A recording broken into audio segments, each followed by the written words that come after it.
Bien. Bueno, entonces damos la bienvenida a nuestros y nuestras queridas y queridos colegas acá a esta primera clase virtual del módulo 10. Iniciamos este módulo 10 dando continuidad a los distintos módulos que venimos trabajando en esta especialización docente en educación humanizadora. Y esta vez la oportunidad es para la temática del pensar relacionante. El método estructural dinámico es el nombre de este módulo 10, que obviamente lo van a encontrar ya entre mañana y el viernes, la estructura curricular, el programa, donde ustedes como siempre van a poder acceder a ver los materiales, y obviamente una vez que esté subido este video también van a contar con ese material. Me gustaría leerles de qué se trata, lo que dice el programa, ¿sí? Y luego de esto, de dar este contexto, hablar mínimamente un poco de la organización, de lo que van a ser las clases, que si bien lo hemos ido comentando al finalizar el módulo 9, no está de más que lo vayamos refrescando, ya que estamos acercándonos al final del año, y es este último módulo de módulos de contenido, ¿sí? Entonces, como le decía, es pensar relacionante el método estructural dinámico. La síntesis explicativa es la siguiente. En el módulo 2, es decir, en el módulo de la actualización académica, de esta cursada, hablamos del pensar coherente y del cultivo de los registros del pensar. El caer en cuenta, el placer intelectual del conocimiento y la comprensión, la alegría energizante del aprender algo nuevo significativo. Todos registros que alimentan el gusto por el aprendizaje, la lectura, el intercambio, la investigación y los verdaderos motores del proceso educativo. Recuerdan que eso fue lo que vimos el año pasado, que obviamente también tienen el material con el que cuentan, que tenía que ver con este eureka, la caída en cuenta, ¿no? Que ahí después vimos lo del observador amable, vimos lo de la coherencia, bueno, todo, como van a ir viendo, tiene que ver con todo, ¿sí? Ese hilo conductor. Entonces, para la educación humanizadora, inteligencia no es igual a capacidad de memorización, de simple acumulación de datos, sino capacidad de relacionar los datos de modo coherente y efectivo según el interés planteado. Nos proponemos cultivar esta capacidad a través del método denominado estructural dinámico, herramienta basada en el pensar coherente y relacionante que puede ser aplicada tanto a la investigación como a la elaboración de proyectos y estrategias de acción. ¿Cuáles son los objetivos de este módulo?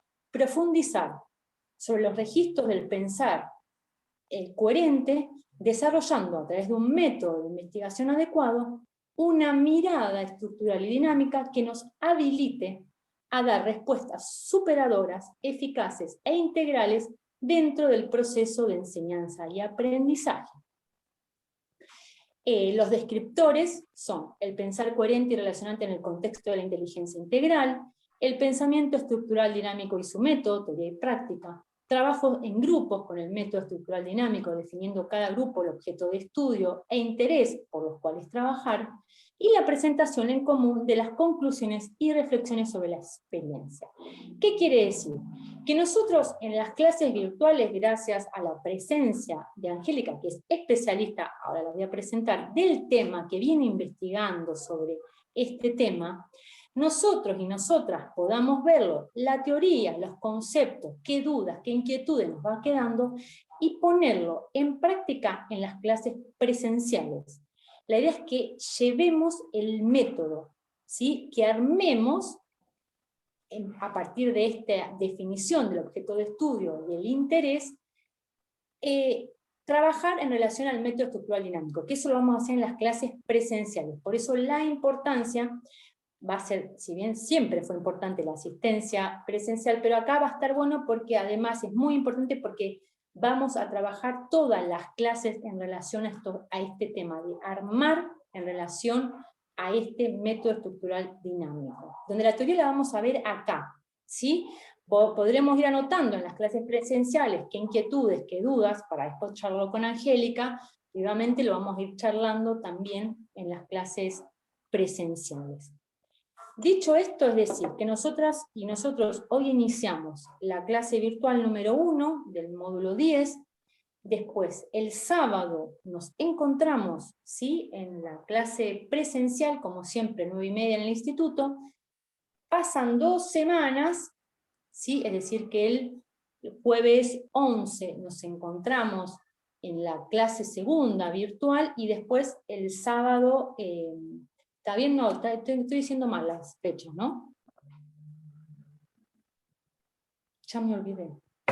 Bueno, dentro de 15 días, después lo paso bien para el grupo, nos encontramos, es decir, el jueves que viene no, el otro jueves nos encontramos virtual, presencial, sábado, y el 18 es la idea de hacer el cierre, ¿sí?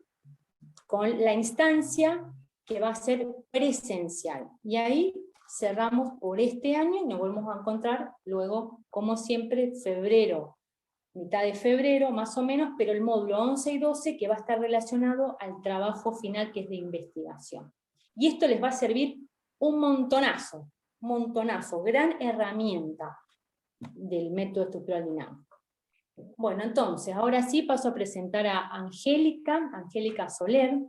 Es de origen argentino, actualmente reside en España, es investigadora del Parque de Estudio y Reflexión Navas del Rey en Madrid, es profesora y traductora de inglés, participando de la corriente pedagógica humanista, es decir, de la COPEU.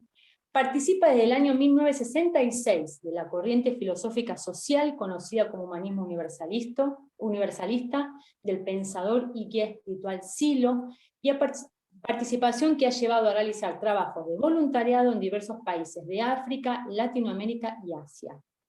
También es integrante fundadora del Centro Mundial de Estudios.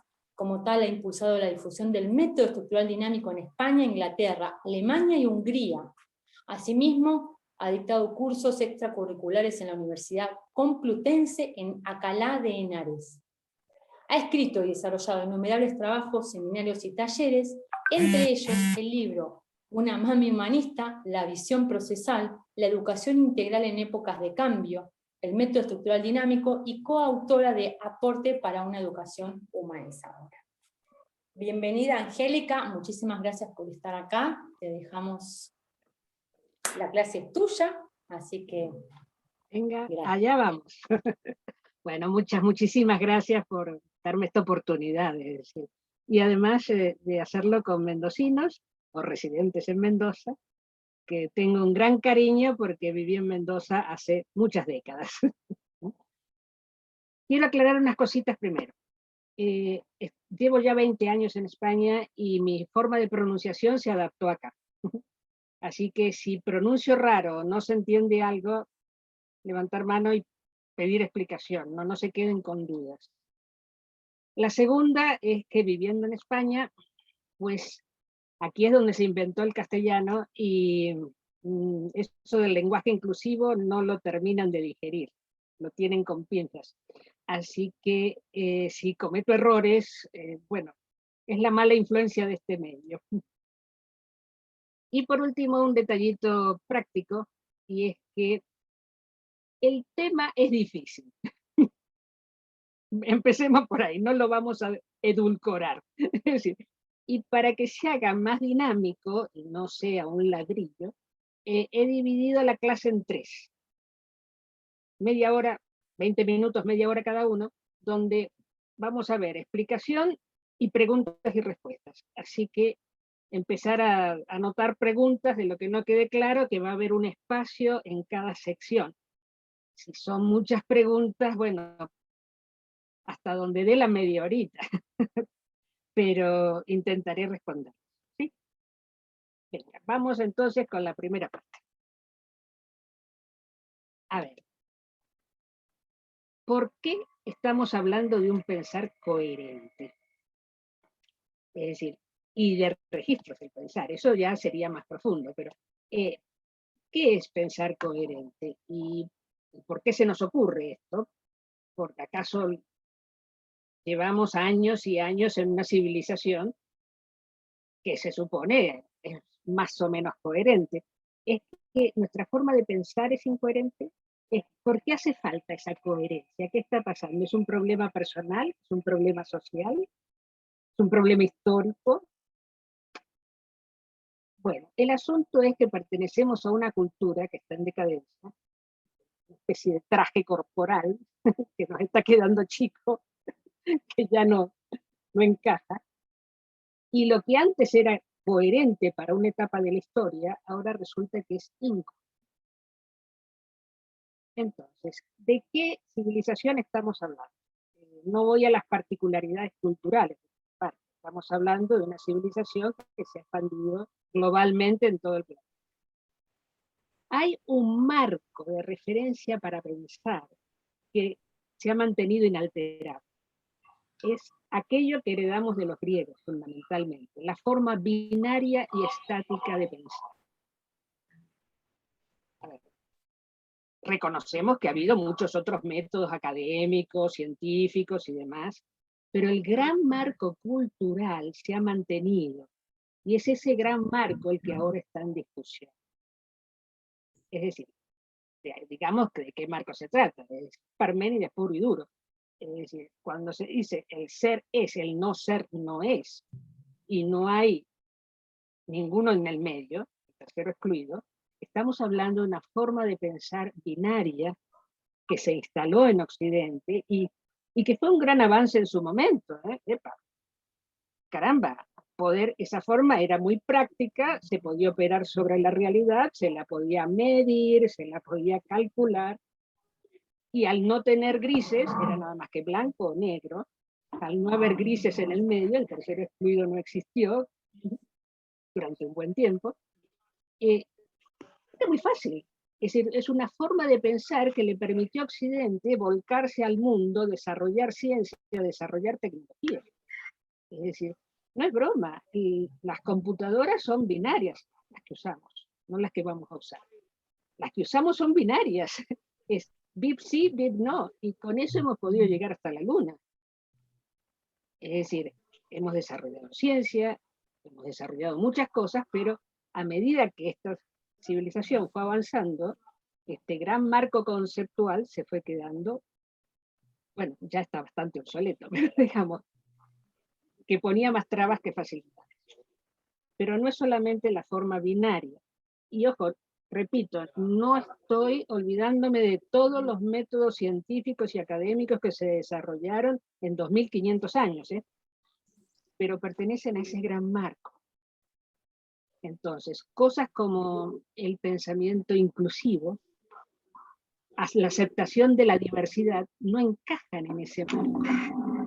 No. Esos grises no son ni blanco ni negro.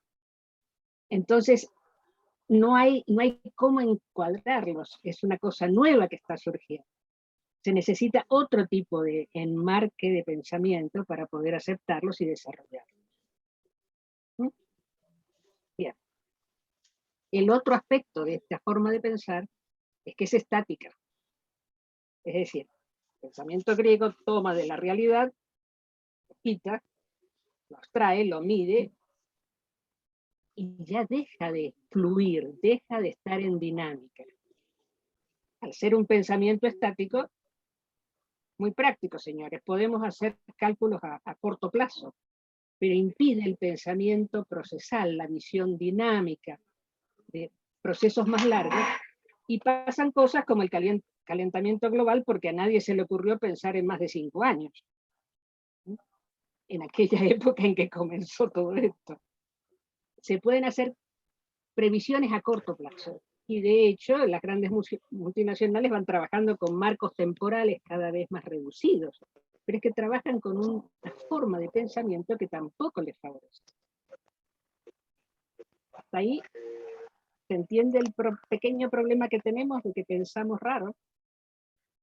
Es una forma de pensar que no nos permite la inclusividad, la diversidad, el pensamiento triple, la valoración de los grises o la dinámica.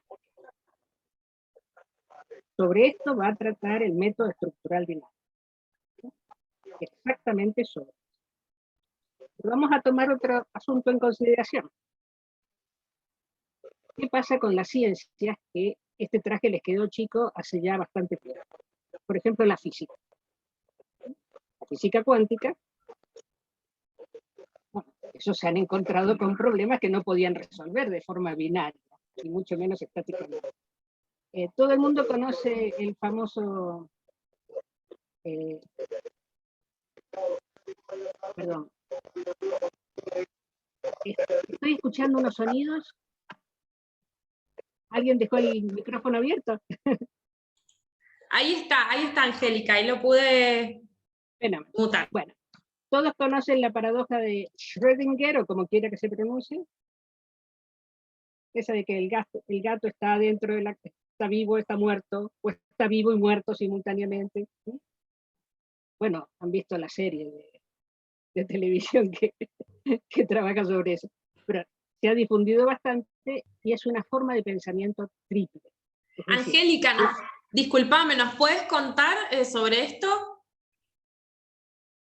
¿Cómo la paradoja de Schrödinger? Sí. Bueno, es muy simple. El gato está dentro de la caja. No sabemos si está vivo o está muerto. Entonces caben las dos posibilidades binarias, vivo, muerto. Pero a alguien se le ocurrió, momento, no sabemos. ¿Y si está vivo y muerto al mismo tiempo? ¿Cómo saberlo?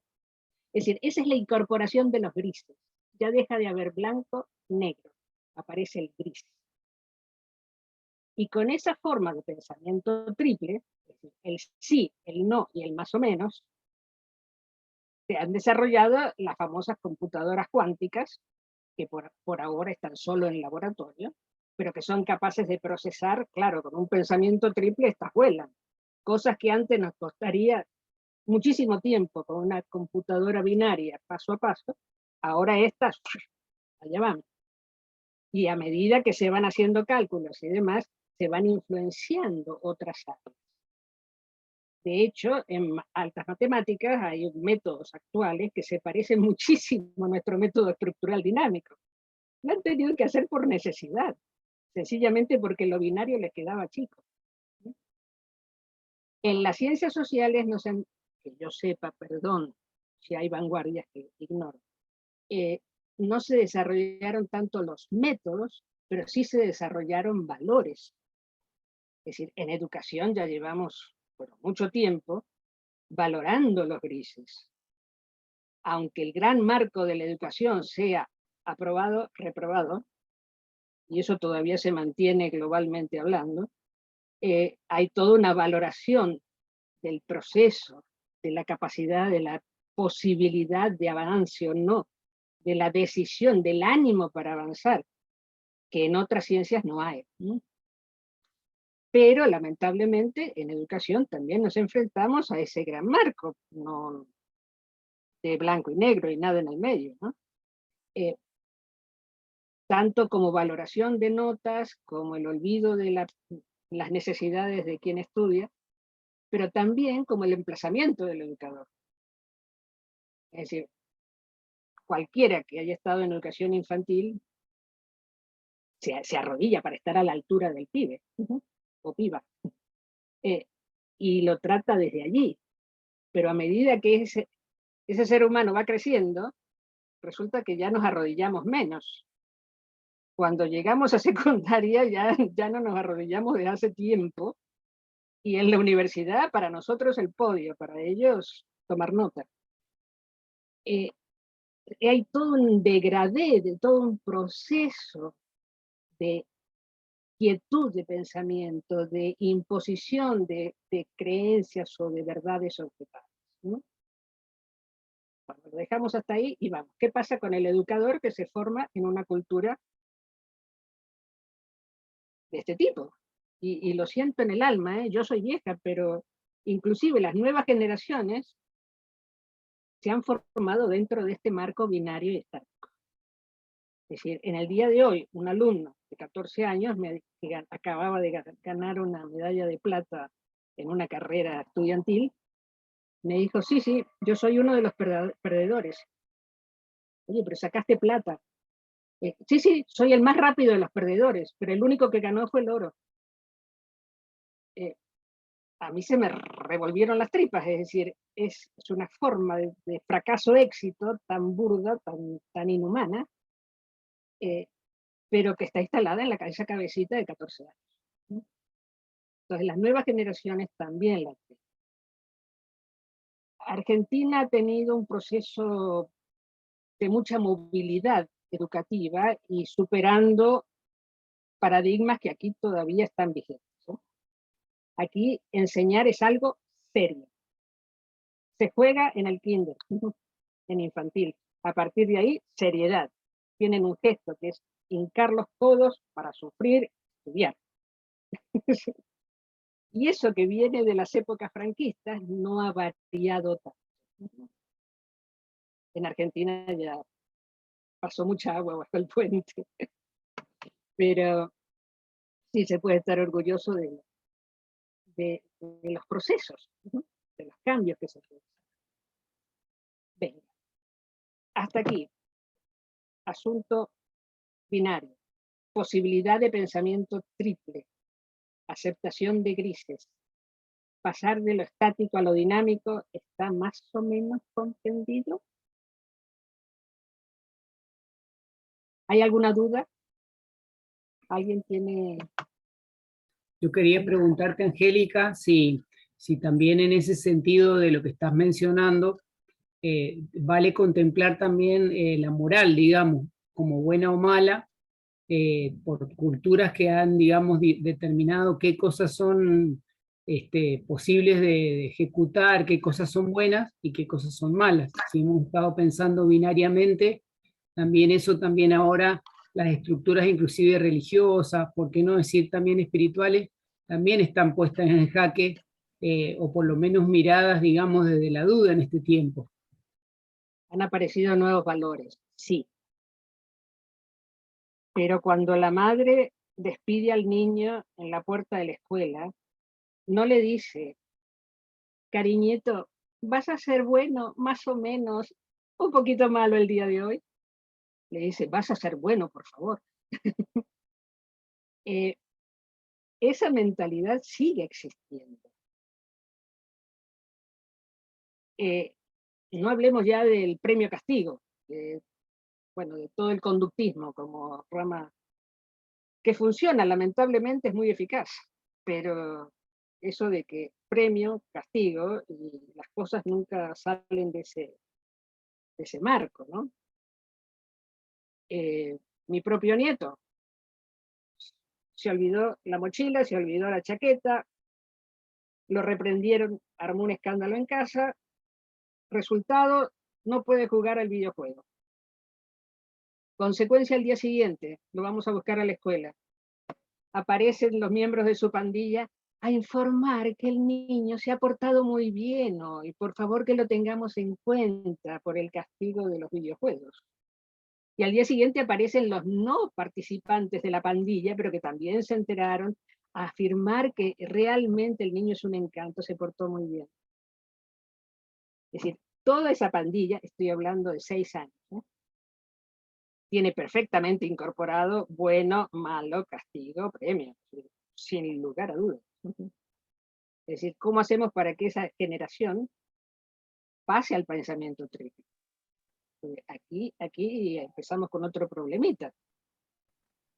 Resulta que venimos de un pensamiento binario, lo desarrollamos a lo largo de primaria y secundaria, porque hasta que los ordenadores cuánticos sean portátiles va a llevar un tiempo y las cosas van en cascada de a poquito.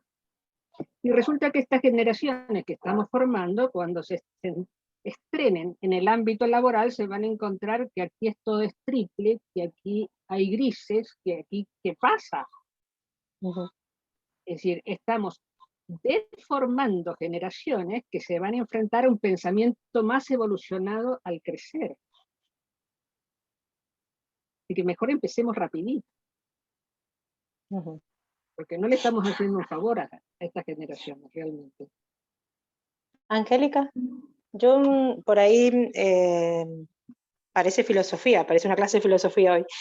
este pensamiento binario me suena a contradicciones, que está bueno porque es dinámico, porque si está lo bueno, está lo malo, es lo que me permite ir de un lado a otro.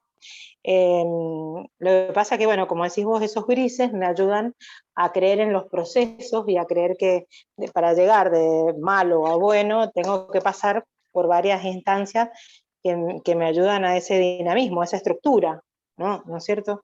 Yo pensaba desde la educación, eso que decís que Argentina, ojalá Argentina esté más avanzado, ¿no?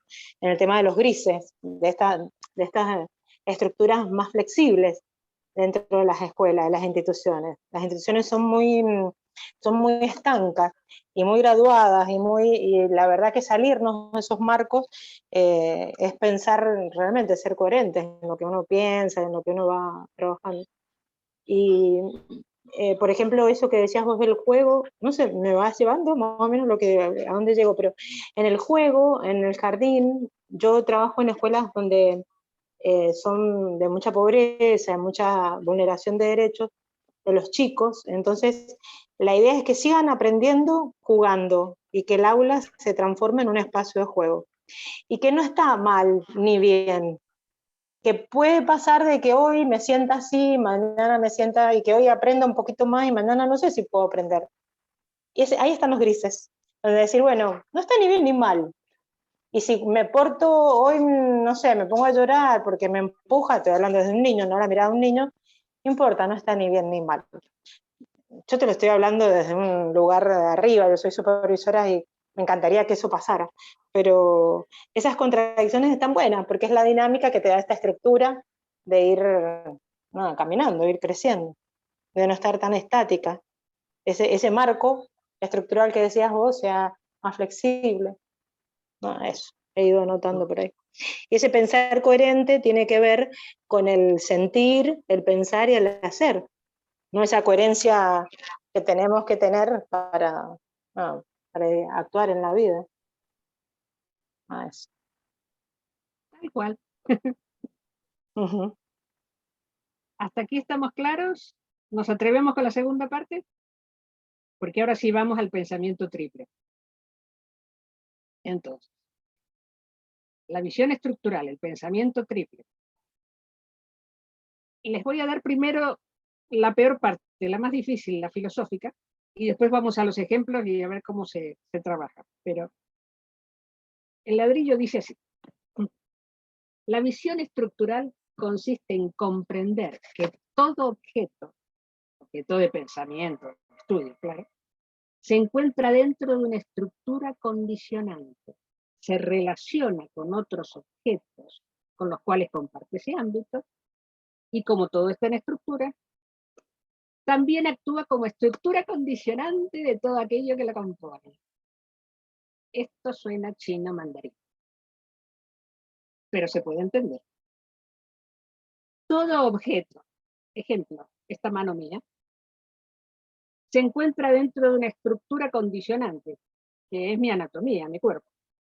¿No? Esta pertenece, es una partecita de mi cuerpo, la estructura condicionante. Se relaciona con otros objetos que comparten ese mismo ámbito condicionante. Es decir, ¿qué otros objetos hay en mi cuerpo que se relacionan con la mano? La otra mano, la nariz, el pie, cualquier cosa que se pueda relacionar con esta mano. Todos pertenecen al mismo ámbito condicionante, mi cuerpo. Y como todo está en estructura, esta mano también puede ser un ámbito condicionante de los elementos que la componen. Este dedo compone la mano y por lo tanto pertenece a este.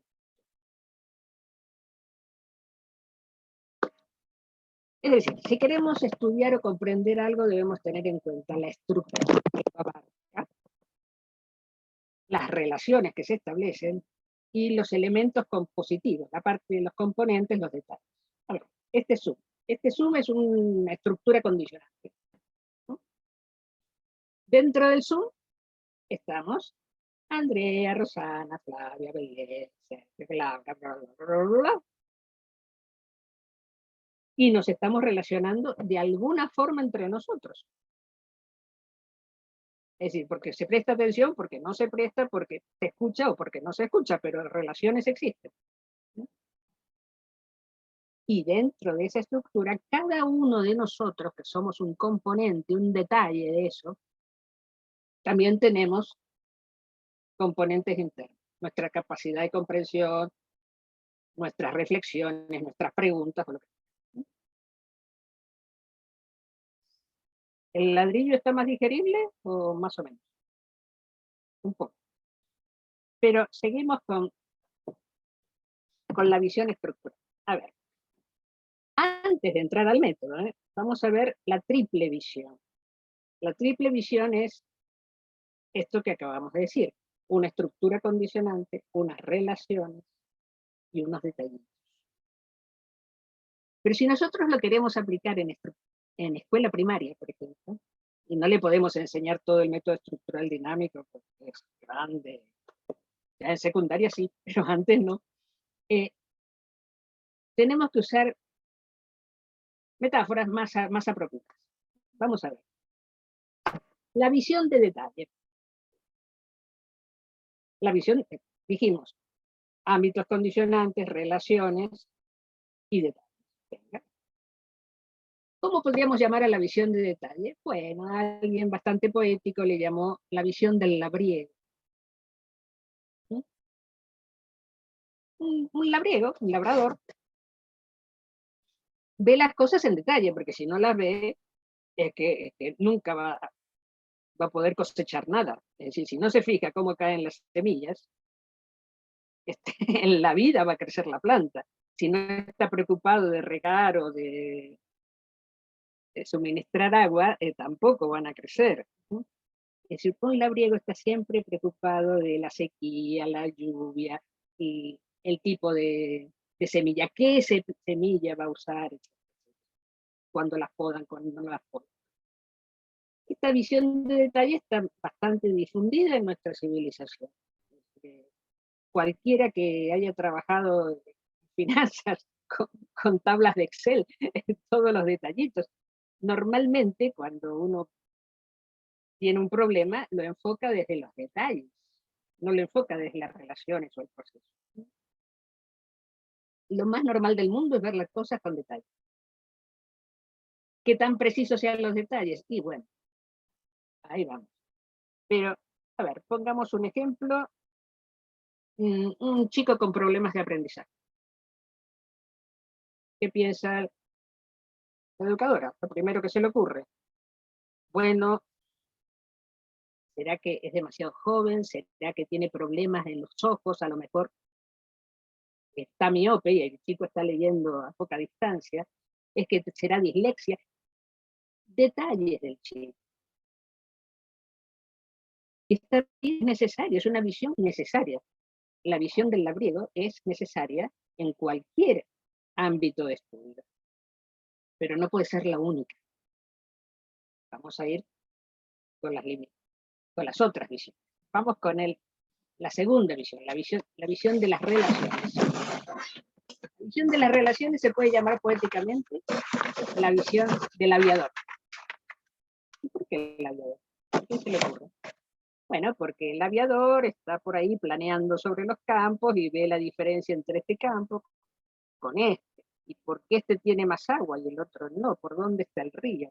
¿Y qué pasa con las montañas? Empieza a establecer relaciones. Es una visión relacional. A veces, muy a veces, se usa en nuestra cultura para explicar cosas. Volviendo al chico con problemas de aprendizaje. Si es un adolescente, ni hablemos. No, él no tiene problemas. Detalles de él, ¿qué me importa? Es la gente con la que se junta. Entonces son los amigos los que lo distraen, los que le hablan en clase, los que bla, bla, bla. Las relaciones no favorecen ese chico. Habría que relacionarlo con otros más avispados, más brillantes. En fin. Las relaciones es un segundo punto de vista, que también es vital, que también es importante, no puede ser el único, pero que determina si las relaciones que se establecen ayudan a que ese elemento de estudio, o aquello que nos interesa, avance en su proceso o no. Entonces, vamos a ubicar qué tipo de relaciones obstaculizan y cuáles favorecen. Y hay una cantidad de grises allí, que relaciones que no son ni furifá, que quizás sí que se pueden transformar. Por eso lo vemos en la demo. La tercera visión es la más difícil, que es la del astronauta. Esa es bien rara. Es la visión de procesos. La visión histórica, pero no solamente hacia atrás, también hacia adelante. La visión de proceso tiene intrínseca la posibilidad de etapas, la posibilidad de transformación a lo largo del tiempo. Entonces, es una visión que, aunque se esté enseñando historia, se usa muy, muy rara vez. Es decir, ejemplo, ¿qué le pasó al Imperio Romano para terminar en decadencia? Pregunta respondida normalmente, no, no le pasaba nada, lo que pasa es que lo invadieron los bárbaros y se acabó. Pero, a ver, ¿cómo fue que lo invadieron los bárbaros si tenían el mejor ejército del mundo? ¿Cómo fue esa decadencia? ¿Cómo se fueron transformando? Nuestras maestras de primaria intentan generar ese tipo de visión cuando tratan de hacer estudios del lugar, cómo fue, que cuenten los abuelitos cómo era esto antes de que pasara no sé qué cosa, que los niños rescaten sus propias fotos de bebé y cómo se han ido transformando. Hay todo un intento allí, pero que no tiene ayuda metódica. Es decir, quien lo está haciendo con mucha inspiración, y lo está haciendo muy bien porque está desafiando a la visión estática de 2500 años, pero necesita ayudas. Alguien le diga, sí, esto está dentro del método estructural dinámico y las etapas son tales y cuales dependiendo de bla, bla, bla, y puedes ayudar a que se vean las transformaciones. Bueno, por cierto, si avanzamos bien con la visión procesal, vamos a ver que no es una cuestión solamente de comprensión, sino de experiencia. ¿Alguno ha tenido hijo, sobrino, nieto, lo que fuera, bebé recién nacido, y que en el momento de conocerlo uno sintió que ese ser humano iba a llegar a viejo y uno podía ver como en un chispazo todo el futuro que le esperaba? ¿Alguien lo ha vivido eso? ¿No? Nunca se han preguntado esta cosa chiquitita, tan linda y tan mona. Todo lo que le espera. ¿Alguna vez alguien enamorado, en el momento de la relación en que uno se da cuenta que está enamorado por fin, de golpe se han dado cuenta que, y ahora seguimos juntos, y ¡bum!, apareció un futuro abierto ahí? Son chispazos de pensamiento procesado. Pero si uno pudiera hacerlos muy frecuentes, si uno pudiera realmente ver a todos los estudiantes de esa manera, un grupo en un proceso maravilloso de la vida que está avanzando hacia el futuro, tendría uno más ánimo para dar clases, digamos. ¿Cómo se llama? ¿Chispazos de? Visión procesal. De visión procesal. La visión procesal es una experiencia. Claro. No es que de chiquitito lloraba y era un llorón, y después fue un protestón, y de jovencito la que armó. No, eso es 2 más 2 son 4, ¿no? No es una experiencia. ¿Sí? Aunque efectivamente vaya para allá, pero eso es sumar aritmética, no es cuántica la cosa. Bien. ¿Qué pasa si ante cualquier situación cotidiana uno aplica, no digamos las 3 visiones, por lo menos aplica 2 en vez de 1? Si yo tengo una dificultad, ¿qué pasa si a esa dificultad le añado no solamente el detalle, también veo las relaciones que pueden acompañar, que pueden favorecer o desfavorecer. A lo mejor estoy preocupada por relaciones. ¿Qué pasa si le añado proceso? ¿Qué pasó antes? ¿Cómo se llegó a este problema? ¿Qué historia se trae? Y sobre todo, ¿a dónde apunta? ¿A qué futuro va? ¿Cuáles son las opciones de futuro que se van a abrir? Porque visión procesal no es solamente saber la historia. Bueno, de chiquitito, mala familia, familia disfuncional, ya está todo ubicado, listo. Pasa el siguiente paciente, no. Estamos hablando de una comprensión del pasado y también de una comprensión posible del futuro. No estamos aquí para adivinos, estamos hablando de futuribles con cierto grado de lógica.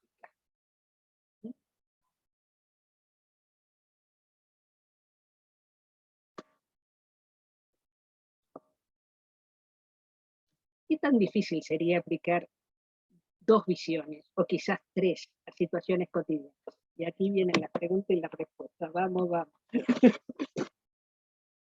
¿Qué opináis? ¿Vosotros? En puro castizo. ¿Qué preguntas surgen con esto? ¿Qué tan difícil sería aplicarlo? Angélica, te hago una consulta, a ver si estoy más o menos entendiendo o no. En cuanto a esto de las 3 visiones, vendría a ser algo así, por ejemplo, ¿no? Esta visión de procesos, ser algo así como el... Laurita, te escucho cortado, pero a ver, repítelo por favor. Estoy y hacia dónde voy a ir evolucionando a través de las visiones de la regulación. A ver, este tema de la visión de procesos, vendría a ser como un anclarse en el presente, para entonces así ir a la visión del detalle y que me permite avanzar hacia el futuro. ¿Podría considerarlo de ese modo, 3 tipos de visiones? Sí, tú puedes empezar por donde te sea más fácil. Puedes empezar por el proceso, puedes empezar por el detalle. Y sabiendo que el proceso que estás viendo no está definido, no hay nada escrito respecto a lo otro.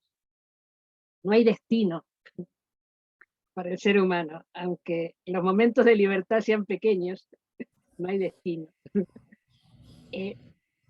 Tú puedes estar tratando de comprender a una alumna, por ejemplo, y ves que ciertas pautas de conducta le van a traer problemas en la etapa adulta.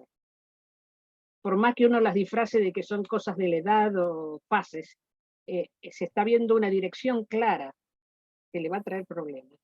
Y entonces estás tratando de compensar eso, dándole posibilidades de transformación. Pero ahí tienes que ir a los detalles. Pongamos una visión de proceso que es bastante, bueno, que se vive frecuentemente, el caso de la vocación.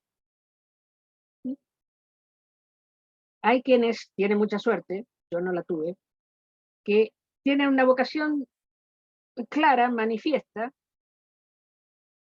y si su padre es mecánico, a él le encantan los coches, y se va de rato libre que tiene, se va a jugar con los motores, y se va dedicando a eso y después hereda el taller del papá.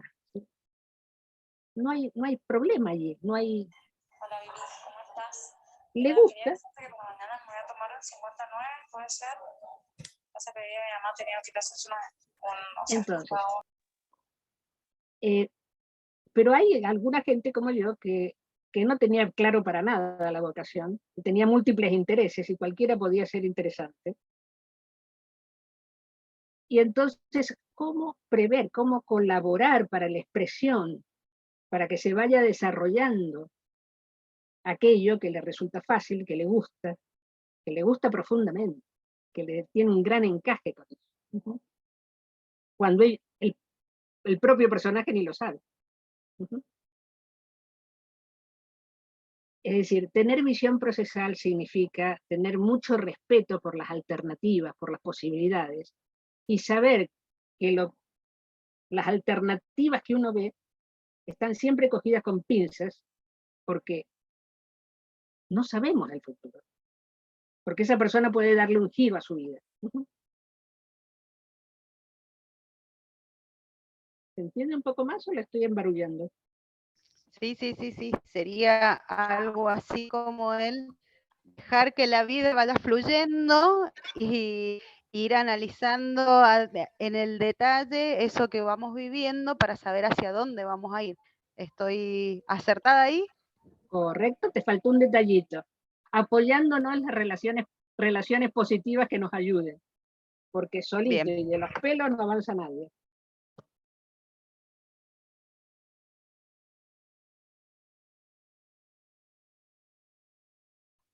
Bueno, parece que vamos avanzando.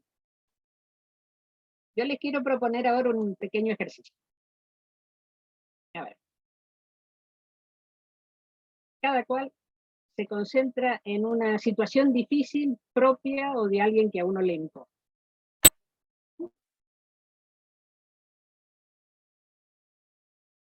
Encontrar una situación difícil, propia o ajena, pero no ajena de todo el mundo, ajena de alguien que importa. ¿Ya está? Mano levantada para el que encontró la situación. Más o menos. Listo.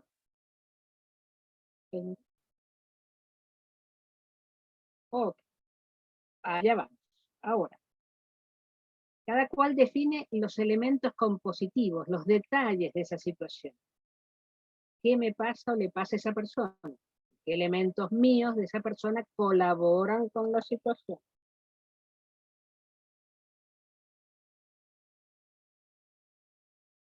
Detallitos.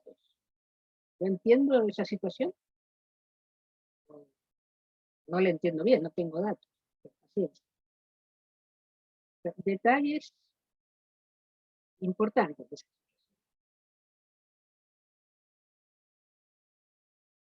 Uy, ahora sí que cuesta la mano levantada.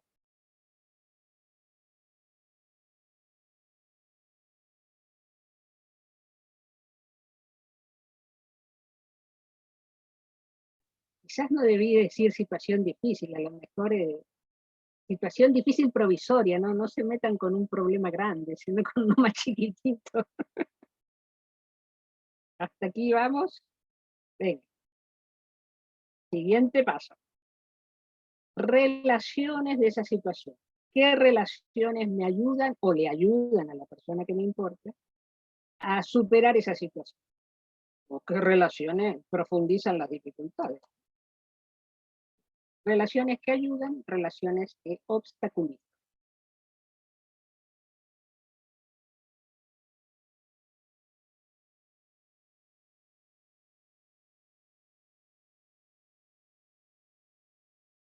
Venga, si no encuentran ninguna relación, pongan una que debería estar ahí, hay que conseguirla.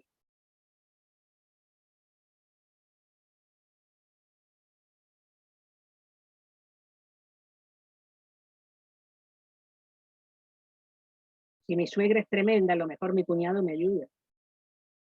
No sé.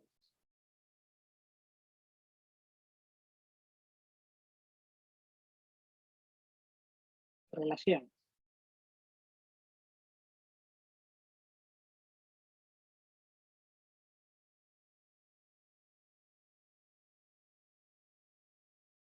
Y ahora, el último paso. ¿Cómo es la historia de esta situación? ¿Qué antecedentes contribuyen?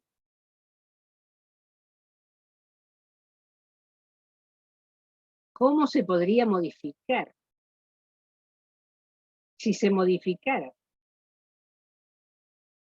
¿qué posibles futuros aparecen?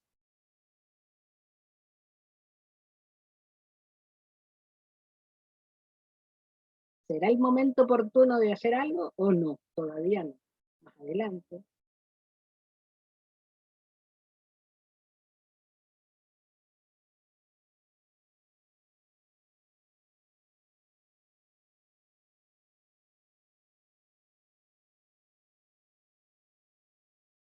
Ay, ay, ay. He puesto unas caras más serias. Conclusión, el método estructural dinámico es muy serio y aburrido.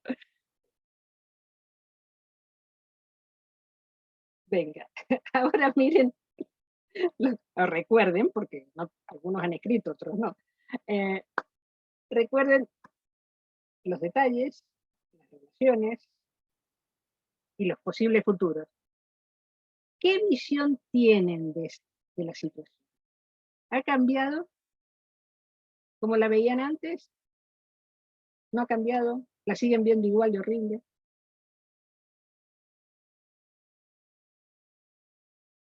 ¿Qué pasa con la visión de la situación?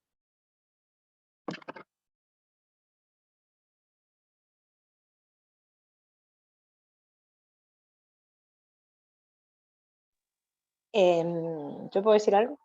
Sí, sí. A mí me pasa que cuando hago consciente una situación difícil o no, qué sé yo, y la veo desde arriba, es verdad que uno cambia la visión.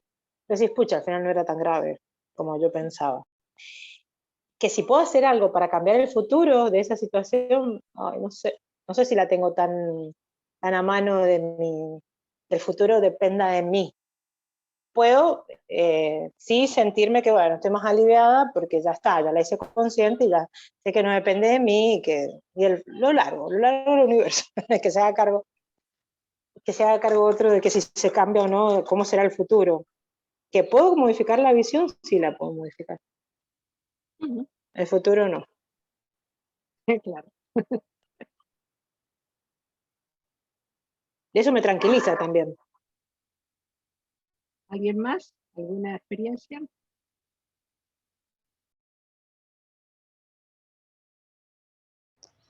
Surge acá un tema, el tema de las intencionalidades, ¿no? Por ahí el yo querer tener la intención en base a esta visión de relación, de proceso y de futuro, ¿no? De yo querer cambiar la situación, pero quizás las intencionalidades de la otra persona no estén alineadas con las mías. Entonces, ¿cómo hacemos ahí?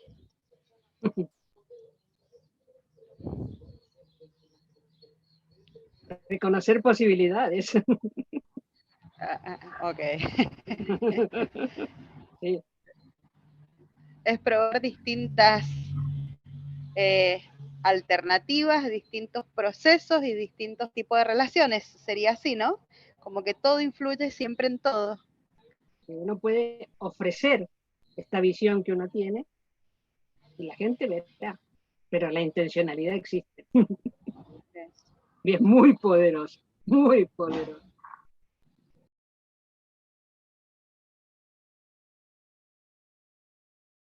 Esto que hemos hecho es una aplicación sencillita de método estructural dinámico. La diferencia entre esto que acabamos de vivir y el método es que con el método cada paso va a tener pautas más precisas de investigación. Entonces, si un niño en cuarto grado, en quinto, se le puede plantear las tres visiones, sí, y lo hará a su manera. Pero alguien que quiere estudiar un tema más serio necesita pautas claras de investigación. Y alguien que está desarrollando una investigación a nivel universitario tendrá esas pautas, pero también necesitará desarrollar el trabajo metódico con los componentes. Porque yo puedo entender un objeto cualquiera. Pongamos mi ADN. Pero si lo quiero entender bien en sus relaciones, en su estructura, la estructura que lo abarca, y quiero profundizar, necesito ver las partes del ADN también estudiadas metódicamente para una investigación en serio. Esto admite diferentes posibilidades. ¿Se animan con la tercera parte? Hemos cumplido la media hora. ¿Tienen todos disponibilidad? ¿Aguantan media hora más? Bueno, hasta aquí Sí. vamos bien. Ok. Ahora vamos así a ver el método con pautas. Muy bien. Entonces, empezamos por definir el objeto de estudio. ¿Qué vamos a estudiar? Y de una manera estática vamos a ver que ese objeto de estudio tiene una estructura mayor a la que pertenece, que llamamos ámbito mayor, que tiene relaciones con otros objetos similares, pero que están dentro del mismo ámbito, gran ámbito. Esas relaciones le llamamos ámbito medio. Y por último tiene detalles que le pertenecen, componentes, a los que vamos a llamar ámbito menor. Esto se parece un poco, ¿conocen las muñecas rusas? En que una gran estructura contiene la otra, pero esta tiene otra, y esta tiene cada vez más chiquitito. Cada estructura tiene detalles que a su vez son estructuras que contienen detalles. Y si estamos hablando de un pensar coherente, tenemos que ver que esos ámbitos sean coherentes entre sí. Por ejemplo, el caso del niño con dificultades en el aprendizaje. No es lo mismo verlo desde el interés del educador, como un niño en la escuela primaria, en cuyo caso el ámbito mayor es la escuela. Las relaciones que nos importan son los compañeros, ¿no? A que si lo vemos como un hijo de familia, en cuyo caso el ámbito mayor es la familia y las relaciones que importan son padres y hermanos. Esto va a depender del interés del investigador. ¿Cómo quiero yo ver a mi objeto de estudio? Y aquí hay un tema importante. Dos temas para colmo. Una, que la visión estructural, método estructural dinámico, la visión estructural va a depender del interés del investigador. Porque si yo lo veo como estudiante o lo veo como hijo de familia, es muy diferente la cosa. Y el interés siempre estuvo presente en las investigaciones de toda la vida. Lo que pasa es que nunca se explicitó, nunca estuvo claro. Los científicos siempre tuvieron un interés a desarrollar, querían conseguir, pero nunca lo explicitaron. Pero a ver, momento, si el método incluye al observador, es decir, tiene en cuenta el interés de este observador, no está descubriendo una realidad objetiva. La cosa se ha puesto subjetiva. Hay un ser humano de por medio. Segundo descubrimiento. Las realidades que conocemos siempre fueron subjetivas. Lo siento, es una gran ilusión de esta civilización creer que lo que descubrimos es la cosa en sí. No, no descubrimos la cosa en sí. Descubrimos lo que percibimos de la cosa. No me importa si estoy usando un telescopio, un microscopio japonés de última generación que le puedo ver los átomos. Es lo que percibo con las ayudas técnicas que tengo. Pero no es la realidad en sí. Es decir, nos podemos engañar, pero para facilitar las cosas. Yo digo, esta computadora es sólida. Claro que es sólida. Hombre, claro. Pero yo sé que está compuesta por una cantidad de electrones girando y dale que dale, es pura energía. Sí, sí, eso también lo sé. Pero a los efectos de charlar aquí, pues para mí es sólida. ¿No? Es más, diría que además de sólida tiene la marca tal. Y estamos hablando de realidades objetales. No, estamos hablando de convenciones que hemos acordado entre todos, miembros de la misma civilización, y no nos vamos a meter con los electrones de la computadora, por favor. Yo mismo soy pura energía. Y hablo de mi cuerpo, y hablo de mí como si fuera una cosa muy... muy fácil, pero sé que hay otras realidades, sencillamente que por convención general no las estoy considerando en este momento. Pero eso de que se estudia la realidad objetal afuera, no. Se estudian manifestaciones de esa realidad que yo puedo percibir. Pues yo no puedo etiquetar a un estudiante porque en la escuela sea de tal manera. ¿Qué sé yo de su historia, de su comportamiento en otros ámbitos? De cómo es cuando juega al fútbol los domingos. Yo percibo esa franja del estudiante. Y en base a eso, bueno, intentaré tener más datos, pero tengo que reconocer que mi visión es limitada. Por favor, uno puede estudiar todo lo que le dé la gana, pero necesita la humildad humana básica para reconocer que son sus miradas, sus intereses, los que le permiten delimitar la estructura a la que pertenece el otro. Es un poco fuerte, ¿no? Cae como vaso, como balde de agua fría, pero es real. Bien, entonces, defino el ámbito mayor, defino las relaciones, el ámbito medio, y defino los detalles, según un interés particular. Porque también si me pongo un poquito incoherente, resulta que me van a aparecer rarezas. Por ejemplo, tiene que haber coherencia en las estructuras lógicas que uso. Por ejemplo, si yo tengo el interés de mejorar las relaciones entre los escolares, teniendo como ámbito mayor la escuela, yo no puedo meter en las relaciones, en el ámbito medio, al equipo deportivo del barrio, que no tiene nada que ver con la escuela. ¿Entiende? Si hay falta de lógica entre el ámbito mayor, las relaciones y los detalles, algo está pasando ahí, es que no mantengo el mismo interés, eso está claro. Entonces, si realmente me interesa el equipo deportivo, pues el ámbito mayor no puede ser la escuela, tendrá que ser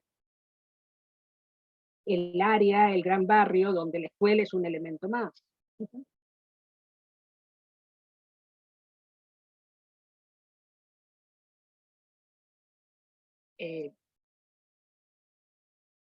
Si yo estoy estudiando la situación de un estudiante, como estudiante, con sus dificultades de aprendizaje, su posible dislexia, en este caso lo estamos inventando, pero bueno, no puedo meter las dificultades que tiene con sus padres divorciados. O amplío el interés a que es, ya no me interesa fulanito, estudiante y sus posibles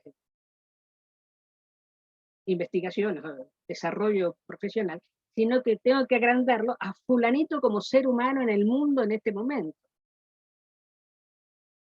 El ámbito mayor va a variar. Y si solo quiero saber qué le pasa, qué le va a pasar con sus estudios, pues lo achico y lo pongo al tamaño que necesito.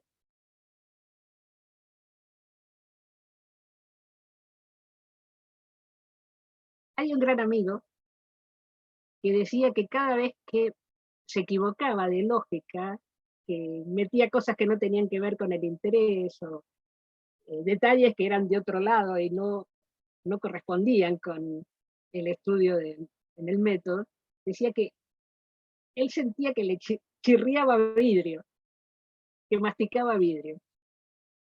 Hay un registro en la cabeza cuando uno está metiendo las cosas a capones, como a la fuerza, que así no es la cosa. No es que alguien venga y me diga, te estás equivocando. No es que uno mismo se siente con una cierta incomodidad en el cerebro, o acá en la mandíbula. Pero en fin, cada cual tiene los registros diferentes y hay mucha diversidad. Entonces, interés, ámbito mayor, relaciones, ámbito menor. Aquí vamos bien. Eso creo. Entonces, ¿qué va a pasar? Hasta ahora estamos hablando de pura estructura, ¿no? Método estructural dinámico. ¿Y dónde quedó lo dinámico? Por ahora estamos hablando de cualquier cosa menos de dinámica. Bien. Una vez que se define el objeto de estudio y los ámbitos a los que pertenece, ¿no? Entonces ahí empieza la dinámica. Hay pautas para ver los detalles, todos los componentes, cómo se relacionan unos con otros, cómo se transforman, no se transforman. Las relaciones también entran en dinámica. A ver, mándeme un ejemplo de situación difícil en el cole. Y lo estudiamos. Cualquiera, ¿no?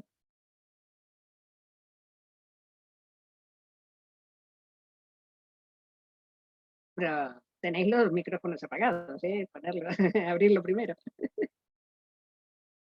Vamos, un ejemplito cualquiera que lo podemos analizar ya con método más o menos.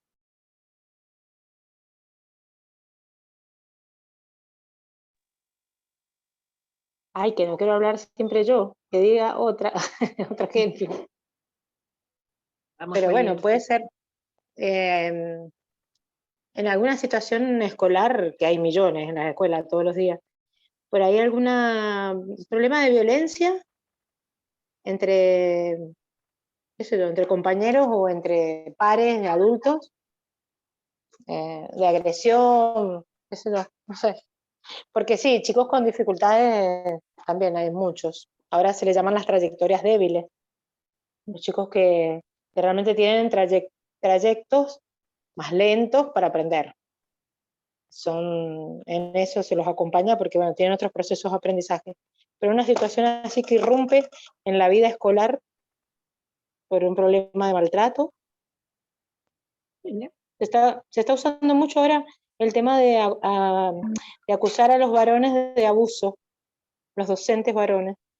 Yo tengo como 3 casos de maestros que no abusan, sino que, bueno, se acercan demasiado a los alumnos o, no sé, tocan la cabeza, entonces ya ahí nomás hay denuncias de abusos. Por ahí puede ser algo... Pero bueno, tomemos el primero. Un niño maltrata a otro. Violencia. Bueno. Le da de patadas. Sí. Bien. Ok. El marco general lo dejamos en escuela, no nos vamos a meter con la historia familiar del chico. Lo dejamos en la escuela. Sí. Las relaciones del chico con los compañeros de clase y con él, la maestra. Hasta ahí, fácil.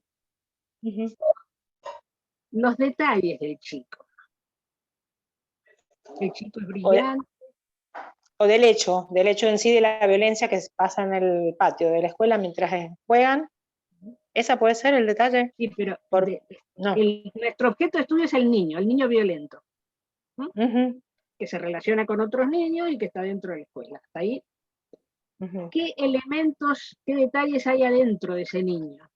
¿Qué tendencias le conocemos? ¿Qué actitudes? Y justamente, porque como tiene conductas disruptivas, es un niño que al ser porque es agresivo, porque trae de su casa una historia que no le permite estar tranquilo, como no aprende bien y tiene problemas de aprendizaje, también son los chicos que a veces se portan mal porque no entienden, qué sé yo, porque juegan y si quieren ganar y entonces le golpean al compañero, qué sé yo. Suele es un chico competitivo, con dificultad de aprendizaje, es hábil motormente. Sí, siempre. Los que pelean más son los más habilidosos. Para jugar, para trepar, para... Sí, movilidad. Ajá. Emocionalmente, en pandilla, solo, aislado.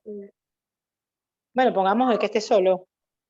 Es un niño que no se adapta al conjunto de los compañeros y por ahí puede que tenga bullying dentro del aula, entonces él se defiende a través de los golpes. Ya tenemos los detalles y vemos que hay algunos detalles que son bastante posibilitarios. Parece tener habilidades motoras bastante llamativas que podrían ayudar o transformar las demás, porque las habilidades violentas ya se las conocemos.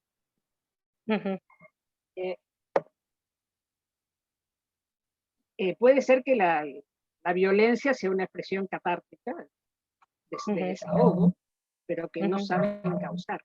Pero la dejamos ahí. Relaciones. Está bastante aislado. No establece relaciones ni siquiera con pares. ¿Puede haber degradación de los demás? Sí, por eso digo, a lo mejor recibe bullying en el aula porque no aprende, porque tiene habilidades, yo me estoy inventando el niño, ¿no? Pero tiene habilidades motoras, el que juega, el que más, pero en el momento de aprender a veces el que tiene más dificultades, o sea, ahí recibe degradaciones, dijiste, bueno, es como bullying, así recibe.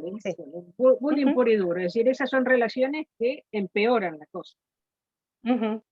Si queremos que el niño supere su violencia, pues esas relaciones para atrás. ¿Qué relaciones positivas podría haber? Relaciones positivas por parte de la docente, el docente que interviene, que hace de mediador en esta historia.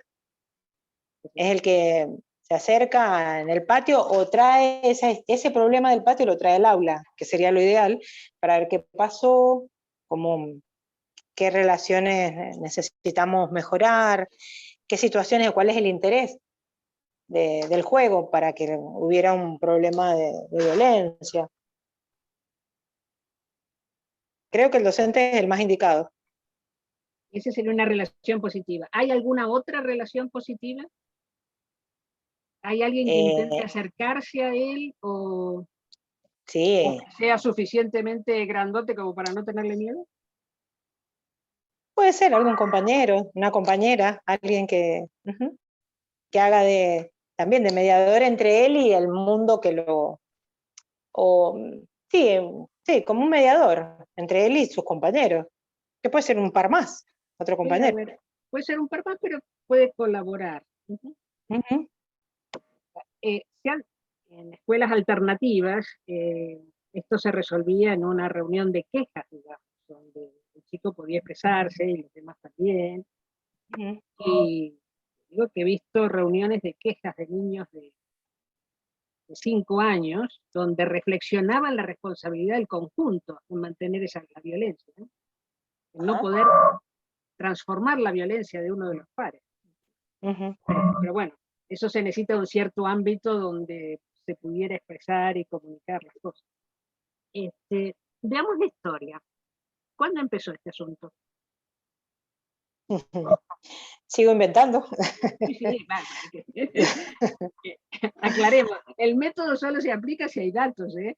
Si no hay datos, lo siento mucho.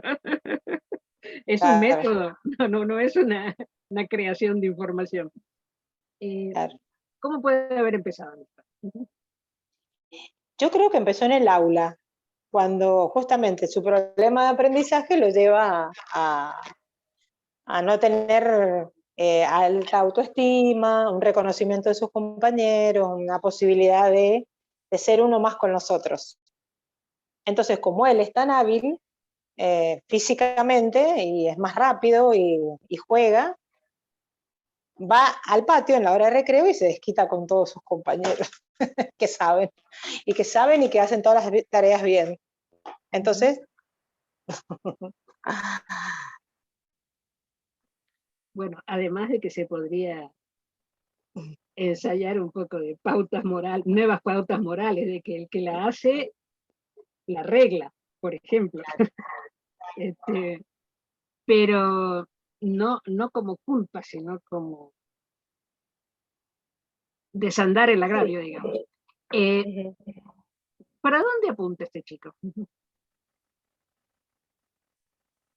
Para mí, a ser reconocido, a ser mirado, ¿no? A llamar la atención, me imagino. a poder ser valorado desde otra mirada, Yo estoy pensando mientras voy hablando, digo, a lo mejor la maestra que no ve esa situación en el aula, de ese niño que no alcanza a sentirse parte, a ser bien tratado y acompañado en su proceso de aprendizaje, que llega a la violencia después en el patio. Sí, pero también podría haber un futurible de que la violencia sigue en aumento y esa búsqueda de atención se manifiesta a través de canales violentos. Sí. Pueden hablar los otros, no es el caso mío solo, así me ayuda. Ajá. Me gustó lo de las podrían reuniones ayudar aquí? A ver. ¿Desde dónde se podría acceder? No digo modificar, pero ayudar, abrir posibilidades. ¿Desde las relaciones? Sí. Desde los espacios de reflexión, estas reuniones de queja que decías vos, nosotros a lo mejor le decimos asamblea. Yo como directora armábamos asambleas todos los jueves en una escuela rural, armábamos asambleas de cómo veníamos, cómo estábamos, si la huerta había crecido, si estábamos bien como cooperativa escolar, y bueno, armábamos en un afiche los avances y los retrocesos pero en formas de asamblea. Pero ahí esos espacios son buenos. Las asambleas son ideales para eso. Para estas reuniones de queja en particular eran para postergar la réplica violenta, porque el agredido, la víctima, no podía ir contra el otro, porque sino que a la tercera vez que le decía basta, lo metía en queja. Ya iba el caso a la reunión de queja y se exponía y afirmaba lo que había pasado. Entonces era una forma de postergar la réplica violenta. Y luego el grupo decidía la forma de reparar el hecho. Pero reparar no culpablemente, sino como ejemplo, aprendizaje. Hacer algo, el agresor hacía algo por la víctima, en lo cual él pudiera ayudar o colaborar, reparando lo que había hecho. Reparar el daño. Pero digamos, Angélica y Rosana, a ver, todo esto depende del punto de vista del observador y el investigador, ¿no? Sí. Entonces, ¿qué pasa si en realidad yo veo que la agresividad de este niño hacia sus compañeros viene porque él defiende a su compañerita, esa niña con la que él tiene una relación positiva, y la defiende porque en realidad a la que le hacen bullying es a ella y no a él? Y a su vez porque vive esa misma situación de violencia de su papá hacia su mamá, entonces él el punto que él adopta o la estrategia que él adopta es defender a todas las mujeres del mundo y convertirse en un superhéroe. Sería muy factible. Aunque estás metiendo otros ámbitos que se salen del ámbito mayor, pero es perfectamente, es decir, este es el momento en que se verifica el punto de vista, las desviaciones que hubo, que no, y en este caso las relaciones serían la puerta de salida. Otra alternativa sería una transformación del ámbito mayor y que la escuela formara el equipo de fútbol correspondiente, por decir algo, ¿no? Una actividad física en la cual el chico sobresaliera y pudiera estar en primera línea canalizando su agresividad, ¿no? Ya no como desahogo violento, sino... Es decir, se abren muchas posibilidades, si ves posibilidades desde el marco mayor, las relaciones, o sencillamente formando un equipo para ayudarlo en su aprendizaje. Es decir, no se estila en la escuela primaria que los chicos se junten de 2 o de a 3 para ayudarse mutuamente. Eso no forma parte del ideario. Pero existe, a veces los propios chicos lo proponen. Es decir, cómo compensando una carencia que él tiene, ya se autoafirmaría y no necesitaría de respuestas violentas. Sí, se abren múltiples cosas. Para cada paso de estos, al ponerlo en dinámica, hay esquemas que facilitan, es decir, no tengo que escribir 5 páginas de relaciones positivas o negativas. Hay una esquemita, lleno los cuadritos y ya está. Es decir, pero lo importante es que sea una visión en dinámica. Y las relaciones se transforman, lo que acabas de hacer tú, es decir, una relación que era el agresor, todos los demás víctimas, resulta que el agresor es el defensor. Se transforma la relación y en realidad se está evitando un bullying mayor. Para eso también hay esquemas que ayudan. Y los detalles también tienen su esquema propio para ver. Cosa muy interesante, los procesos normalmente tienen etapas, no son historias relatadas, no son leyendas. Esto empezó en la etapa 1 de una forma, etapa 2 de otra forma. Puede ser algo tan sencillo como 4 etapas, ¿no? Nacimiento, crecimiento, declinación, muerte, si estuviéramos una planta, o una cultura.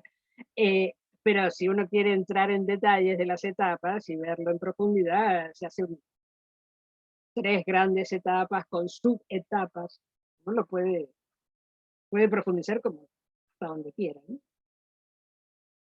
Se está pillando un poquito cómo sería esto de usar el método en investigación con los esquemas, con las alternativas. ¿Vamos bien hasta aquí? Porque ya se nos va a acabar el tiempo, ¿eh? Venga. Hablando de procesos. Es bueno recordar que los procesos no son lineales. Están vivos, además de las etapas. Pero hay procesos que avanzan y procesos que retroceden. Hay gente, hay grupos de gente, de culturas que se han expandido y se han detenido y a veces regresan, se atascan.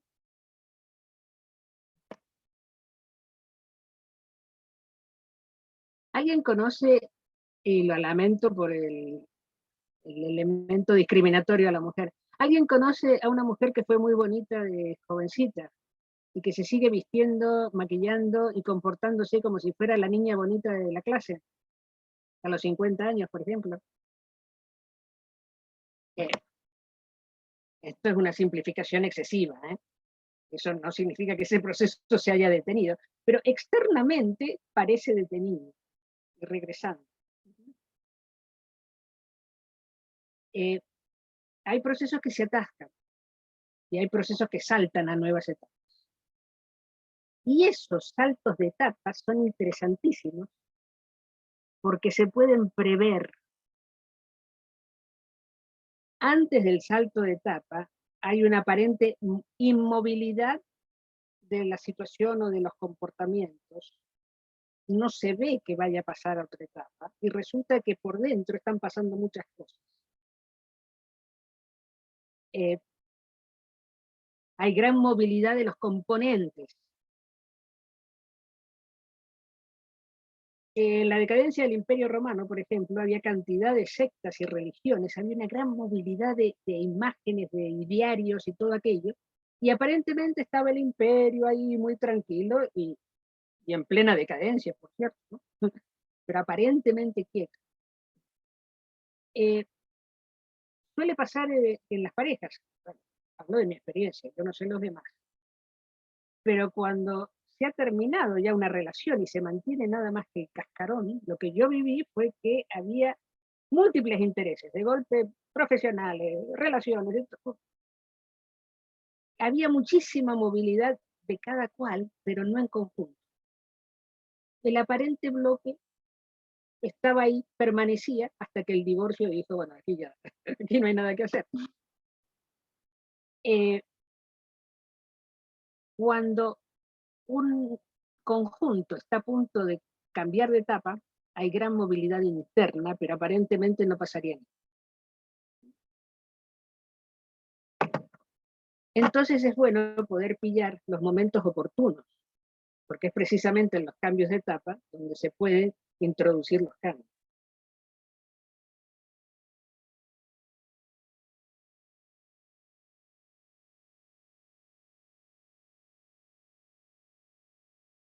Eso de la ¿Sabés qué? Sí. ¿Sabés por ahí que pienso que, no sé si hay retrocesos? Pichón Rivière, creador de la psicología social, decía que siempre, bueno, lo dicen varios pedagogos, que los movimientos son espiralados, pero para mí son ascendentes. Será muy positiva mi imagen, pero me parece que no hay retroceso. Hay avances, avances, avances. Pasa que, bueno, por eso es el va y viene en forma de espiral. En un divorcio, que yo también lo he vivido, creo que era necesario ese espiral y ese avance permanente, el ir y volver, pero no el retroceder para abajo, me suena al No, estamos ese hablando avance y de retroceso. cambio de etapa. Los cambios de etapa Sí, generalmente ajá, son evolutivos. ¿No? claro. Cuando Ajá, se cambia de etapa saltos. se pasa a otra situación mejor, es decir, más vital, más coherente. Ujú, Pero hay ciertos procesos que pueden regresar. ujú. ¿Es involutivo? Sí. ¿Es contra la evolución? ¿Es sufriente? Sí, pero esos procesos a veces involucionan. Son raros los casos. Claro. Lo que uno cree que es detenimiento, en realidad está regresando. Ajá. No es tan frecuente, aclaro, pero puede darse el caso de una persona o conjunto o situaciones en las cuales el proceso regresó. Ujú. Se da con facilidad en los casos de enfermedad, ¿no? Ujú.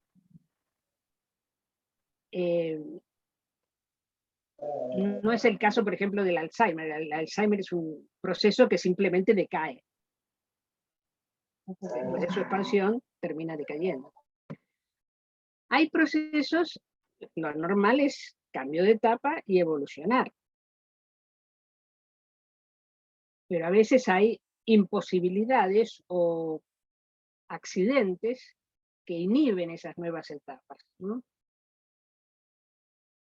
Y lo interesante del caso es que puede haber procesos de cambio radical.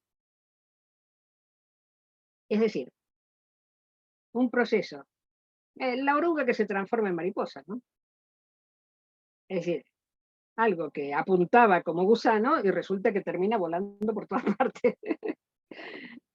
Pero también se puede dar procesos de cambio radical en gente que ha podido superar etapas muy duras o ha logrado reconciliaciones profundas y se transforma en alguien muy,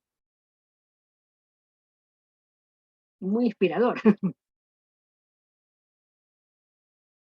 ¿Qué tan grande es el cambio radical? Bueno, puede ser un cambio positivo, pero puede ser un cambio realmente muy profundo.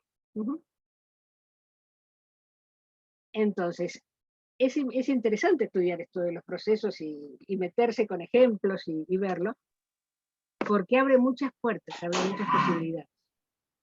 Y tiene que ver con esa movilidad interna, ¿no es cierto? Esos cambios, eso de oruga a mariposa no es de la nada, no es mágico. Nada. A la oruga le debe pasar de todo antes de convertirse en Claro, mariposa. claro. Esa transformación interna es la que después le crecen las alas, que se ve en lo exterior, pero mientras tanto hacia adentro ha habido un trabajo profundo. Está bueno. Bueno. El cierre del método estructural dinámico es la reflexión sobre este trabajo hecho en la parte compositiva, relaciones, procesos, y tratando de aunar las tres miradas, lograr una nueva comprensión. Eso se logra revisando todo lo hecho, rearmando todo, rescatando los elementos fundamentales hasta que se consigue esa nueva visión global de lo que. Cuando se hace esto en equipo es mucho más fácil. Pero tienen que coincidir en el mismo interés. ¿Qué pregunta queda después de terminar semejante explicación?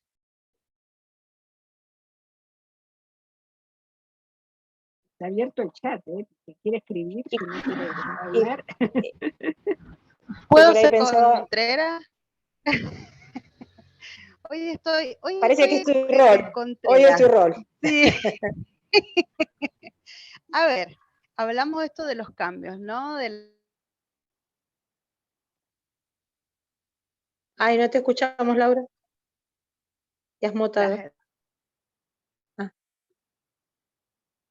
Yo no te escucho. ¿Ahí se escucha? Ahí sí. A ver, apago la cámara, a ver si... ¿Ahí se escucha? Yo sí, no sé. Ahí está. Ahí está. Bien. Bueno, a ver, yo llegué a un punto de cambio donde no me gusta dónde estoy parada o cómo estoy parada.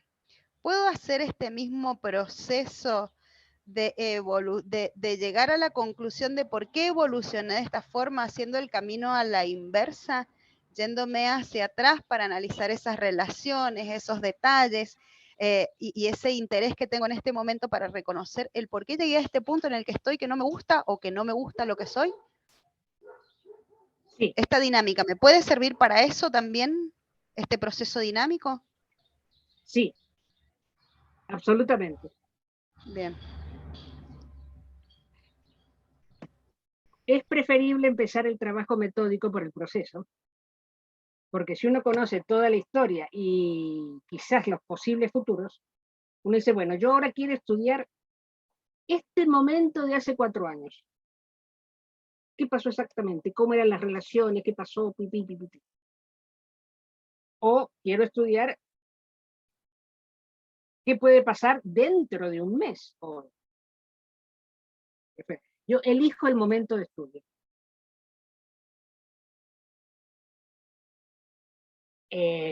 Trabajar con un momento del futuro es arriesgado. No lo aconsejo de primero, pero es posible.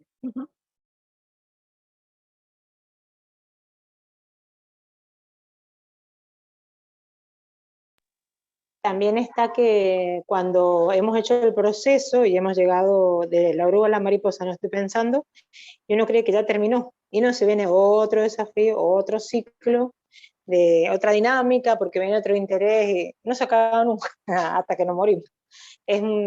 La vida es un dinamismo y un proceso tan dinámico que a veces eso me pasa, ¿no? Cuando vos decís, ay, estoy acomodada, estoy tranquila, estoy en mi zona de confort, y viene algo y te mueve, y decís, ay, la puta madre, que estaba bien yo que estaba tan bien.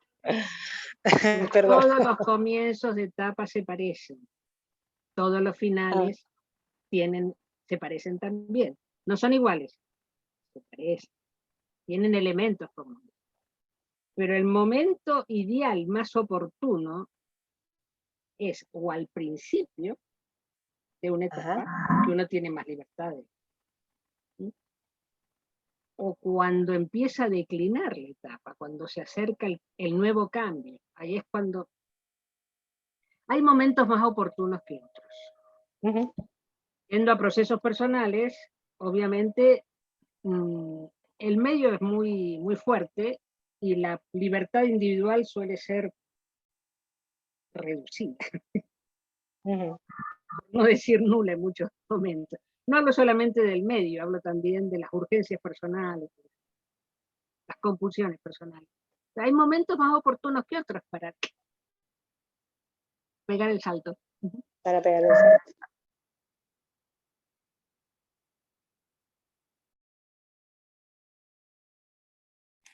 Angélica, y si tuvieras que decir qué nos diferencia, o sea, aplicar este método a lo tradicional, ¿no? ¿Qué podríamos decir? Digo, porque me parece que hay una gran diferencia entre cómo se piensa, digo, en esto de, justamente me parece que nos lleva a la caída en cuenta, eso que hablamos siempre, del tema de que todo tiene relación, que no son compartimentos estancos, sino que hay esto de la visión procesal, que es lo que vimos, por ejemplo, en el módulo, ¿no? Lo que tiene que ver con el tema del proceso, de que todo está en constante cambio, todo el tiempo se mueve, esto que, bueno, sí lo dice, lo único permanente es el cambio, ¿no? Me parece que hace eso también al registro de encaje, ¿no? De resonancia interna. Bien, por acá, me parece que es, ¿no? No sé, si tuviéramos que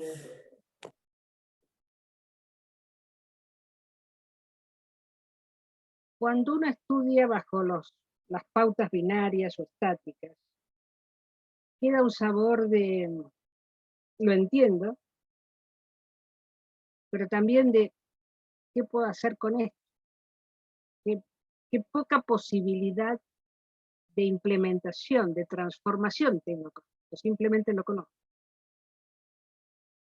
Pero cuando uno trabaja con el método, surge un registro muy distinto. Es reconocer que lo que se estudia está vivo, que puede transformarse, y que yo tengo algo que ver con eso. No soy ajeno, o ajena. Es una forma de ver la realidad mucho más coherente, porque me reconozco adentro de esa realidad, por el solo hecho de mi interés. Y porque todo lo que he vivido al tratar de comprender eso. Y hay una sensación muy distinta. Puede pasar también que usando el método reconozco que no tengo datos, o bien que no existen.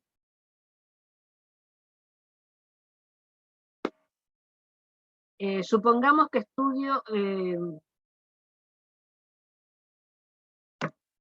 la fundación de una escuela. ¿Y en qué medio se va a desarrollar?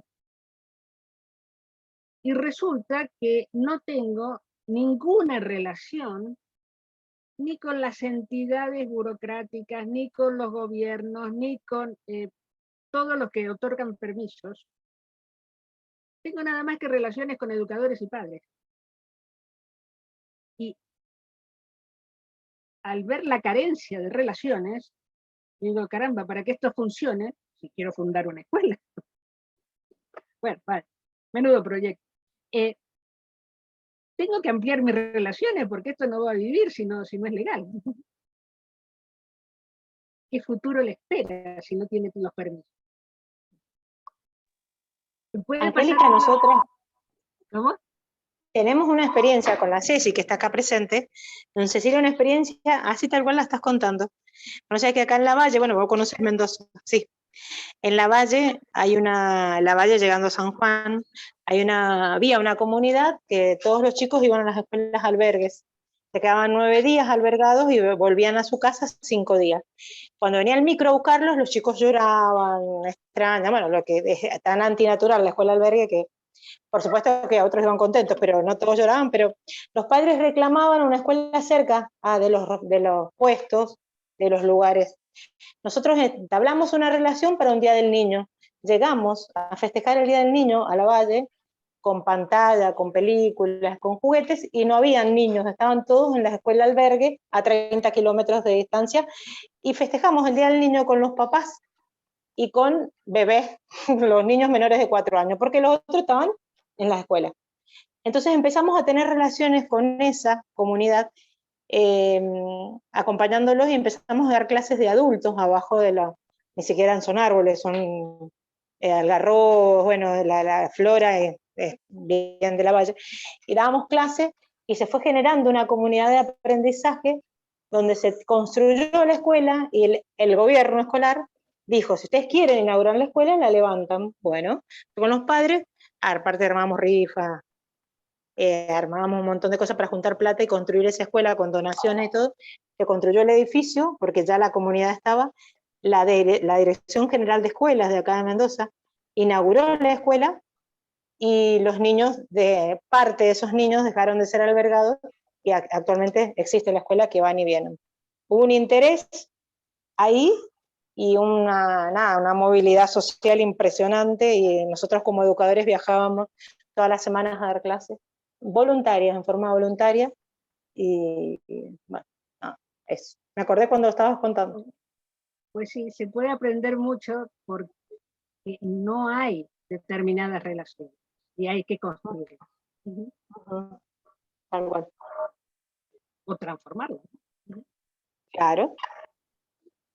Y la escuela ahora es el centro de desarrollo del lugar. Se armó la escuela, al lado la posta sanitaria, pasa la ruta 40, donde tenemos es entre San Juan y Mendoza, donde se llama el puerto el lugar, porque en la época de los aborígenes pasa el río San Juan, y cruzaban en canoa, ahora está la ruta, en canoa a San Juan. Entonces, bueno, a partir de esas relaciones que se armó con la comunidad y el desarrollo de la escuela, la inauguración de una escuela real, concreta, se armó un desarrollo que antes no existía. Y nada, una comunidad hermosa, realmente. Y se vaciaron un poco los albergues. Los chicos ya no se quedaban a dormir 9 días, sino que iban y venían a su casa. Parece un cuento, pero fue real. Es muy bonito. Ajá. Encomiable la iniciativa. Ajá. Por cierto, ¿les ha parecido pesado esto? Poco. A mí no me ha encantado, pero bueno. Gestos, comentarios. Abrimos micrófono, esto está terminando, así que... Bueno, hola, ¿cómo les va? Hola. Buenas tardes. ¿Querés hablar, Sergio? ¿No? A mí me ha parecido muy interesante y yo lo he estado todo el tiempo relacionando con la educación inclusiva. Yo trabajé muchos años en educación especial acá en Mendoza. Entonces esto del pensamiento no binario y de tener esta triple visión, nosotros le poníamos a lo mejor otros nombres que no eran estos, pero me han parecido así súper interesantes como para ver la trayectoria y para ver qué podemos hacer más adelante. En esto de la triple visión, de ver el detalle, las relaciones, los procesos, cada vez que uno quería, intentaba que algún alumno, algún estudiante con discapacidad fuera incluido en una escuela común, nosotros acá estamos re atrasados, 30 años atrasados, seguimos en un paradigma clínico, los chicos van a la escuela especial, un paradigma médico total, rehabilitador, y hay algunos ejemplos que superan esto, pero en realidad no pasa así. En este contexto, ¿no es cierto?, nosotros en educación especial estamos muy acostumbrados a ver esto del detalle, las relaciones, los procesos, cada persona, cada individuo, con todo, ¿no es cierto? Entonces, no me parecía iba pensando en ejemplos todo el tiempo cuando ibas hablando, Angélica, entonces decía, sí, claro, por esto, no le poníamos estos nombres, que me ha encantado esto de la triple visión, pero hacíamos como un mapa de relaciones, o círculos de relaciones, les decimos que también va de lo más chiquito a lo más grande, y vamos armando.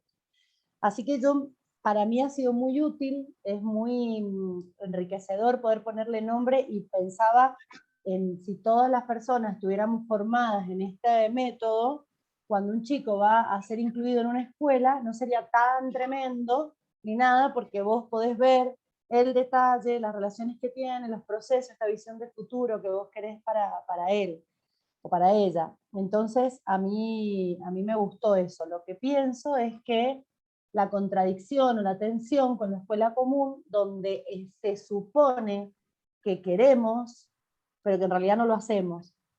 Entonces, podemos saber toda la realidad del niño y las dificultades, o el ejemplo que ponía Rosana de un niño con conducta disruptiva que pega.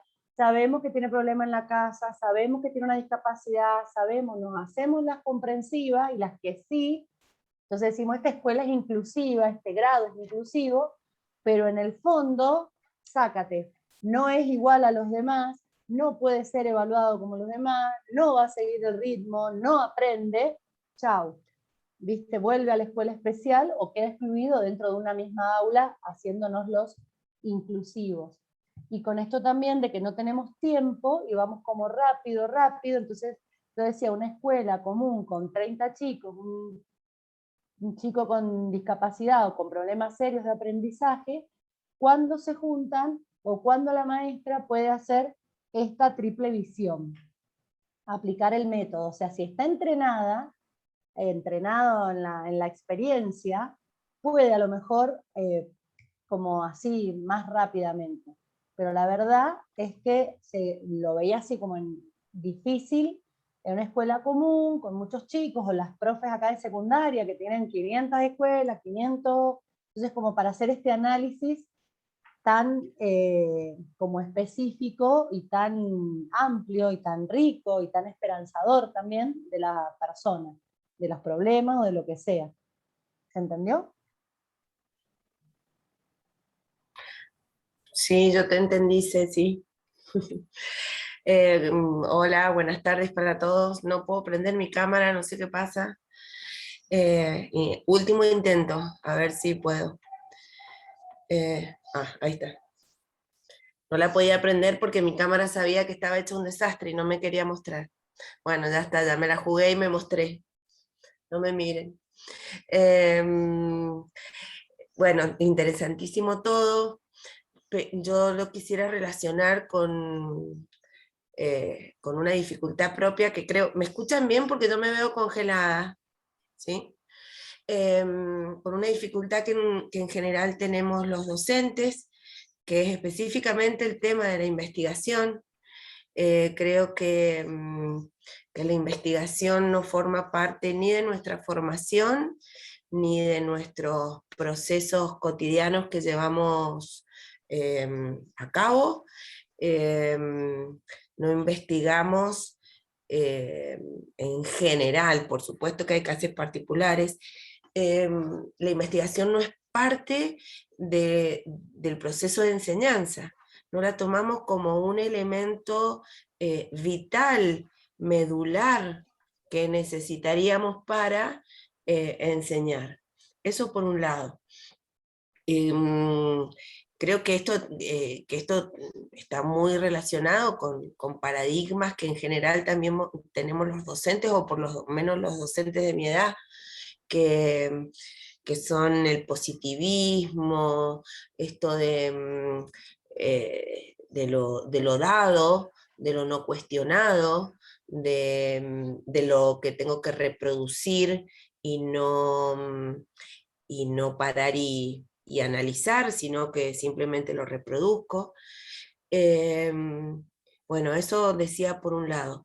Y por otro, esto que dice Cecilia respecto de la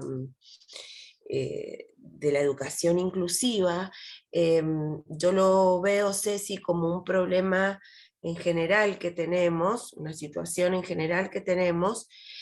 Sabemos todo de nuestros alumnos. Vos le preguntás a cualquier maestra, a cualquier dire, a cualquier persona en general comprometida de una comunidad educativa, con quien vive, con quien viaja, con quien le gusta ir, cuáles son las características del niño, cómo es su familia, de qué trabajan sus papás, sus mamás, y sabemos todo.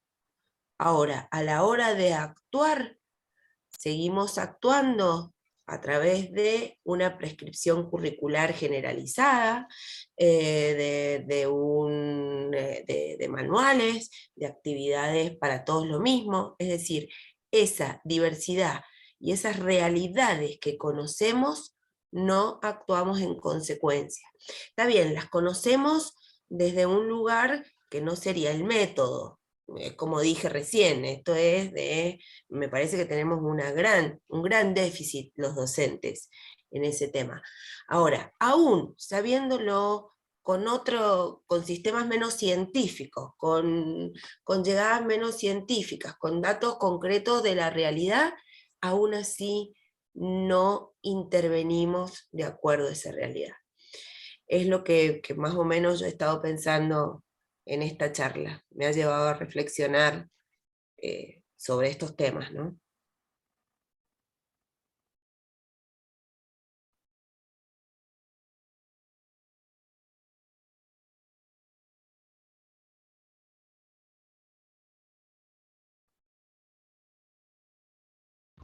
Agregando algo a lo que comentaba Cecilia y Viviana, me parece también que es por el tema de que estamos tan sujetos a esas estructuras, a ese sistema binario de esto sí y esto no, que cuando nos encontramos con eso diferente o que nos encontramos con esos grupos a los que hay que prestarles una atención diferente, no se nos es permitido, o al menos si lo hacemos, lo tenemos que hacer prácticamente en escondidas, el intervenir para tratar de llegar a una solución en algo, como decía Ceci recién con esto de la educación inclusiva, sí, tenemos adaptación dentro de los cursos para esos niños que tienen dificultades de aprendizaje, pero al final del camino, cuando llegan a 5º año, en su analítico, al final hay una leyenda que dice con adaptación curricular. Entonces, sí o sí, al terminar el camino, igual va a tener marcada esa diferencia de que no fue igual a los demás y su proceso no fue el mismo que el de sus compañeros. Entonces seguimos siempre dando vuelta en ese mismo círculo y en esa misma estructura de que si sos diferente hay que hacerlo saber al resto, para que a su vez te sigan tratando el resto de la vida de forma diferente, en lugar de incluirlos o de buscar esa forma de convivir todos de la misma forma, rompiendo esas estructuras y logrando unir todo en un mismo criterio, ¿no?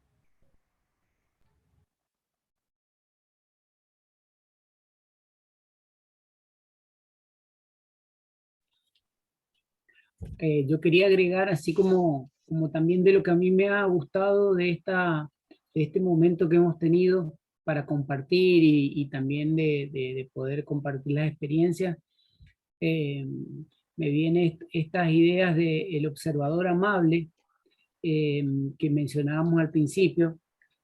Y entonces como que el observador amable en mí le encantaría poder presenciar esto de la posibilidad de empezar a pensar desde este triple funcionamiento, digamos, cómo sería el observador mirando esa triple posibilidad, ¿no?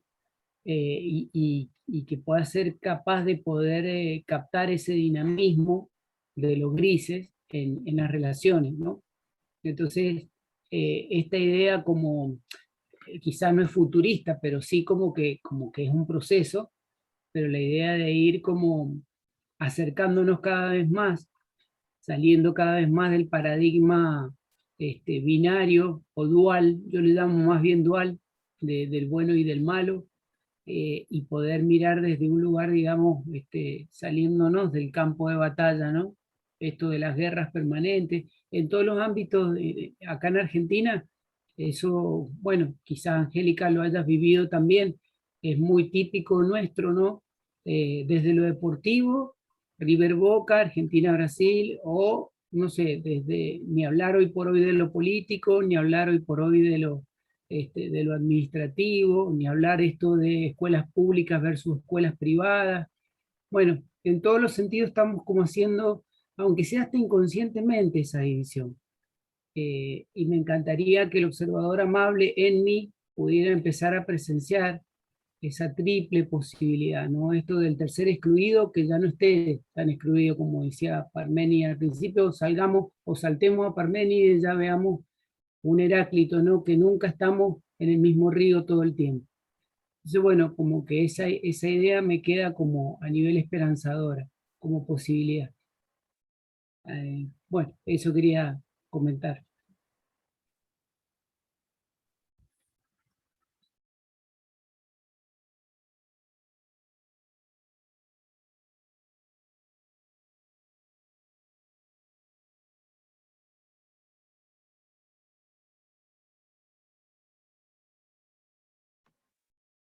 Bueno, creo que se podrá seguir con los intercambios y la puesta en común, como decía Andrea, en las reuniones presenciales.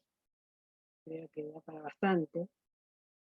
Y espero que si surgen más preguntas, pues serán respondiendo a medida que avance la nueva etapa que emprendéis. Yo quiero agradecerles porque es muy... siento muy adentro que si puedo contribuir con un granito de arena a que avancéis en este nuevo tipo de educación y que se lo podáis dar a otros. Para mí es algo muy querido, algo muy importante. Así que, siendo ya la medianoche, casi 12:30 en Madrid, esta señora de 74 años está acostumbrada a dormir un poquito. Así que les agradezco nuevamente, con mucho cariño, muchas gracias. Angélica. Un aplauso. Angélica, muchísimas gracias por estar. Ahí después conversaremos en la posibilidad de que puedas estar en la próxima clase virtual como para seguir avanzando. La verdad que nos hizo crack, crack, crack, o sea, ahora a integrar, pero fuiste muy clara, muy precisa en este ladrillo, como dijiste al principio, pero muy, muy interesante, porque bueno, ya lo estuvimos viendo ahora en los intercambios de las y los colegas. La idea es el sábado ponernos en situación de investigar, o sea, de tomar un objeto de estudio a partir de un interés en grupos. Así que por eso va a ser importante que nos veamos el sábado para ver este avance y ver con qué preguntas, inquietudes nos quedamos para la clase siguiente virtual. ¿Les parece? Sí. Nos encantó, Angélica, gracias. Gracias. Gracias, Angélica, un gusto. Gracias, Angélica. Gracias. Angélica. Gracias.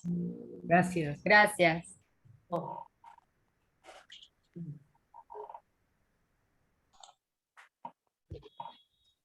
No sé si hay alguna ¿Nos pregunta. vamos, Andrés? Nos vamos, Andrés. No, no sé, ¿hay alguna...?